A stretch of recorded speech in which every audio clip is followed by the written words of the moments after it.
పెద్దపల్లి జిల్లా ఓదెల మండలంలోని మధ్యాహ్న భోజన కార్మికుల సమస్యలు ప్రభుత్వం పరిష్కరించకుంటే ఈ నెల 15వ తేదీ నుంచి నిరవధిక సమ్మెకు దిగుతామని ఓదెల మండల విద్యాధికారి కార్యాలయంలో ఓదెల మండల మధ్యాహ్న భోజన కార్మికులు వినతిపత్రం అందజేశారు. ఈ సందర్భంగా వారు మాట్లాడుతూ గత 20 సంవత్సరాలుగా మధ్యాహ్న భోజన కార్మికులుగా పనిచేస్తున్న ప్రభుత్వం పట్టించుకున్న పాపాన పోలేదని, న్యాయమైన డిమాండ్లను ప్రభుత్వం పరిష్కరించకుంటే ఈ నెల 15వ తేదీ నుంచి పెద్దపల్లి జిల్లా వ్యాప్తంగా మధ్యాహ్న భోజన కార్మికులం నిరవధిక సమ్మె చేస్తామని వారు అన్నారు.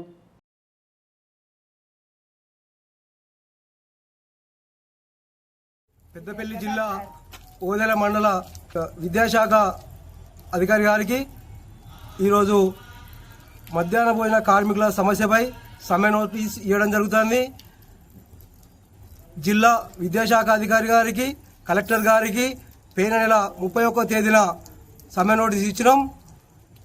దానిలో భాగంగా నిన్న పెద్దపల్లి జిల్లాలో 5 మండలాలకు, మొన్న 2 మండలాలు, దాదాపు ఈ రోజు వరకు 10 మండలాల మధ్యాహ్న భోజన కార్మికులు ఎంఈఓల గారులకు సమ్మె పత్రాలు అప్పచెప్పడం జరిగింది. నవంబర్ 15 నుండి మధ్యాహ్న భోజన కార్మికుల సమస్యలు పెండింగ్ బిల్లులు 7 నెలల నుండి ఇప్పటి వరకు 9 తరగతుల పెండింగ్ బిల్లులు లేవు. అట్లాగే కోడిగుడ్ల పైసలు కూడా పాఠశాలలు ప్రారంభమైనప్పటి నుండి ఇప్పటి వరకు 7 నెలలు రావాలి.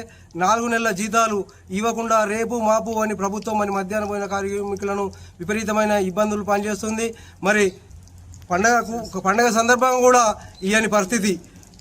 అట్లాగే మేము ప్రభుత్వాన్ని అనేక మార్లు మధ్యాహ్న భోజన కార్మికుల సమస్యలు పరిష్కరించమని ఎన్ని ప్రభుత్వాలు వచ్చినా ఇప్పటి వరకు పట్టించుకున్న దాఖలు లేవు.